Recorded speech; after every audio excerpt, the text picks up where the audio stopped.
Avez-vous déjà ressenti une démangeaison qui ne disparaissait pas, même sans raison apparente? La plupart des gens ignorent ces sensations désagréables, espérant qu'un simple grattage ou l'application d'une lotion les fera disparaître. Mais que se passe-t-il si le corps utilise ces démangeaisons, en particulier lorsqu'elles apparaissent dans des zones très spécifiques, comme un signal d'alarme? Cela peut sembler dramatique, mais des recherches montrent que des démangeaisons inexpliquées peuvent être un signe avant-coureur de problèmes de santé graves, dont certains peuvent réduire considérablement votre espérance de vie s'ils ne sont pas traités. Ignorer ces signaux d'alarme ou se fier uniquement à des crèmes topiques peut retarder un diagnostic indispensable. Lorsque beaucoup de gens réalisent ce qui se passe réellement, les dommages peuvent déjà être avancés. Aujourd'hui, vous allez découvrir 6 endroits précis de votre corps où des démangeaisons persistantes peuvent être un signal d'alarme. Continuez à regarder, car comprendre ces signaux pourrait être la clé pour préserver votre santé à long terme. Numéro 6. Les mains.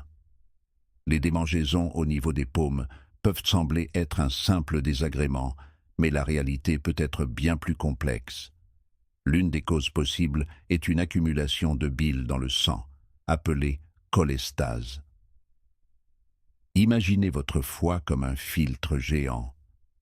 S'il ne fonctionne pas correctement, les toxines qui doivent être traitées et éliminées peuvent circuler dans votre sang, déclenchant toutes sortes de réactions corporelles inhabituelles. Les démangeaisons au niveau des paumes sont souvent l'un des premiers signes. Si les démangeaisons s'intensifient la nuit, c'est un indicateur encore plus fort que quelque chose de plus grave se passe. Même s'il n'y a pas de gonflement ou d'éruption cutanée visible, les picotements ou sensations de fourmillement constant dans vos paumes peuvent en fait être un signe que votre foie est en détresse. Un autre facteur à prendre en compte est le déséquilibre hormonal.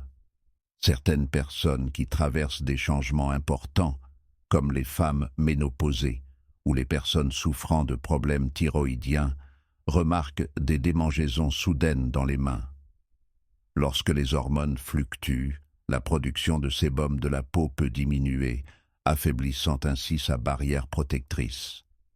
Et comme la peau des paumes est déjà plus épaisse et riche en terminaisons nerveuses, même un léger déséquilibre peut entraîner une irritation chronique et une envie de se gratter.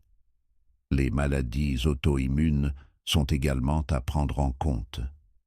Des affections telles que le lupus ou la polyarthrite rhumatoïde peuvent provoquer une dérégulation des cellules immunitaires qui attaquent alors les tissus sains et provoquent une inflammation sous la peau.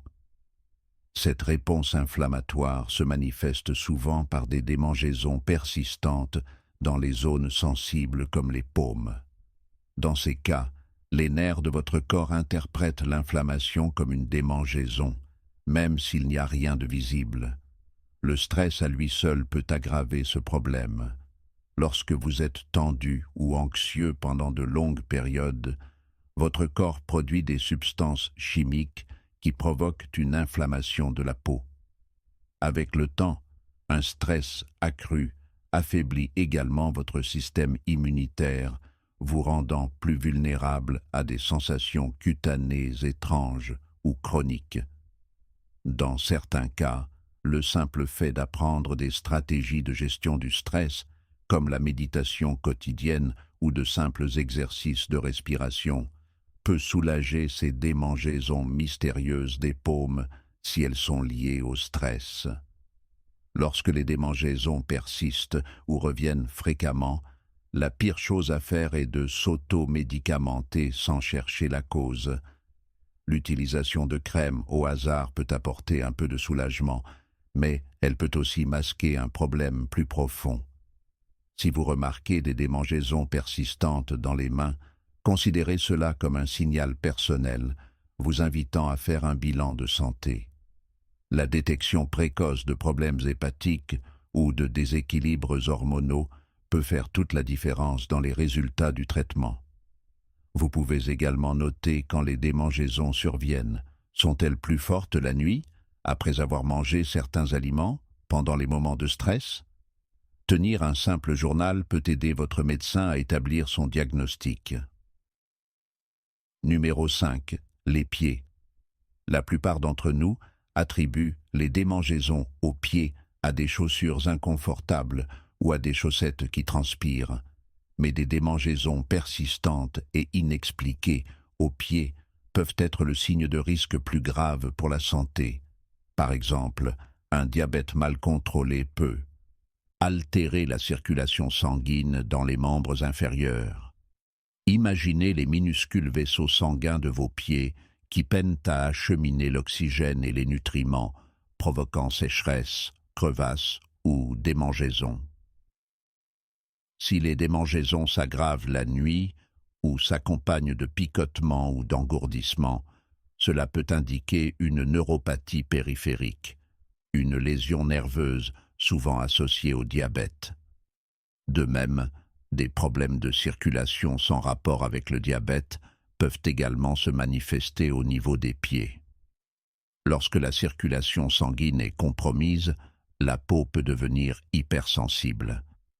De petites zones de sécheresse peuvent apparaître et les démangeaisons peuvent s'intensifier, en particulier chez les personnes âgées dont le système vasculaire s'affaiblit naturellement avec le temps.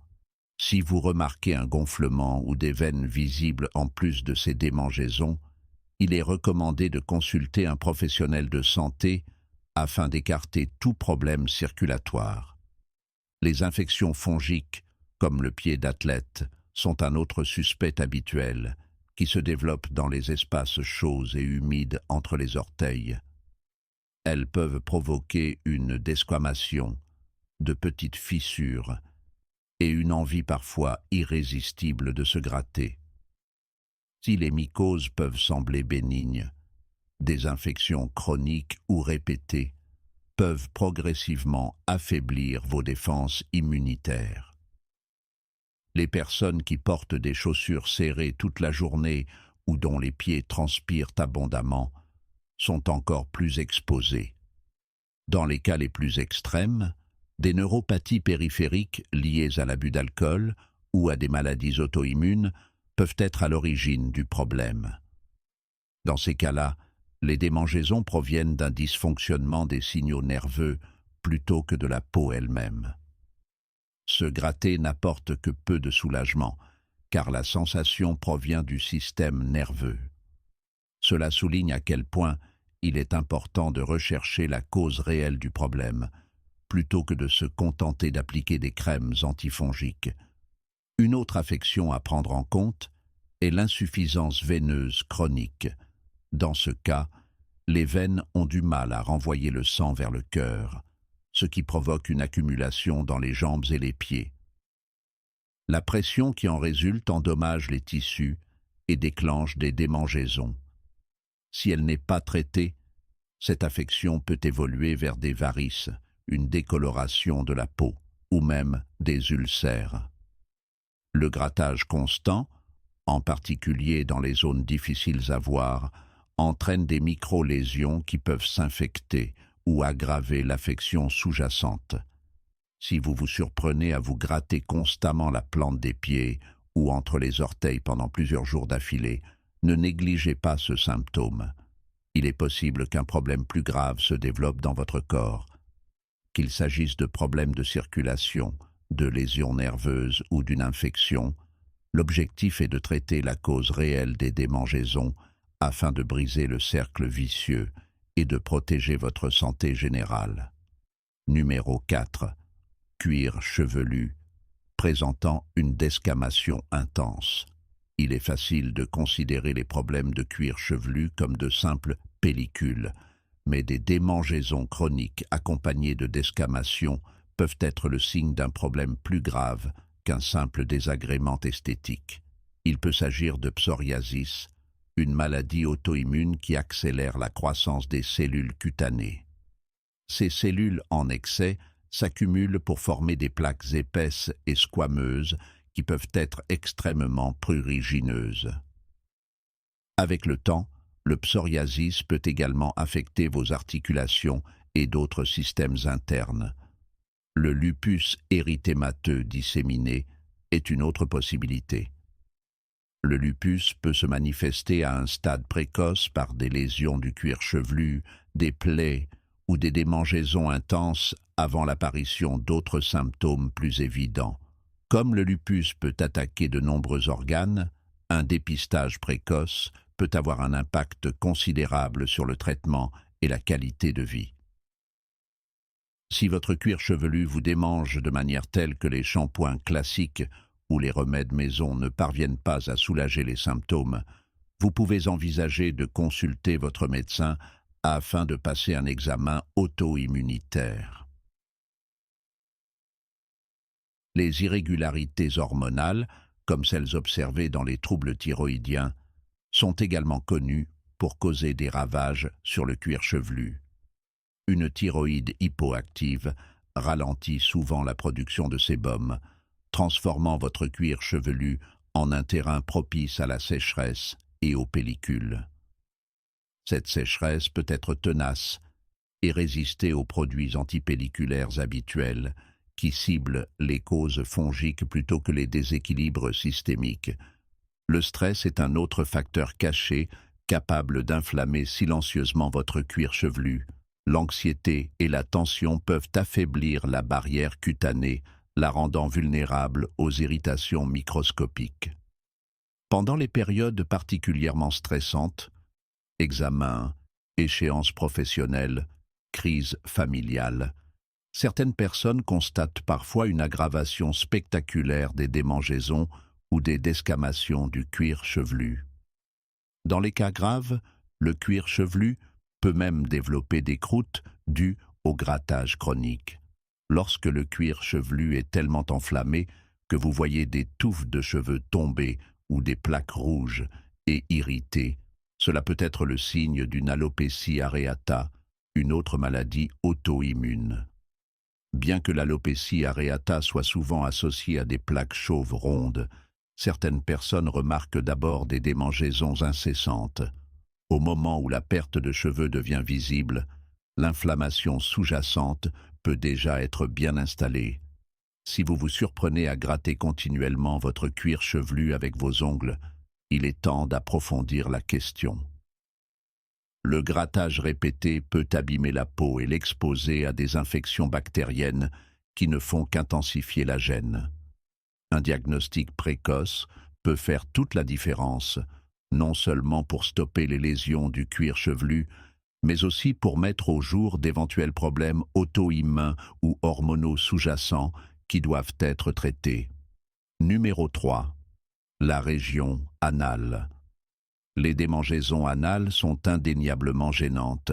Elles sont souvent attribuées à des problèmes d'hygiène ou à des vêtements humides. Mais des démangeaisons constantes autour de l'anus, en particulier sans rougeur ni irritation visible, peuvent être le signe de problèmes internes plus graves. Les parasites intestinaux, tels que les oxyures, en sont une cause fréquente.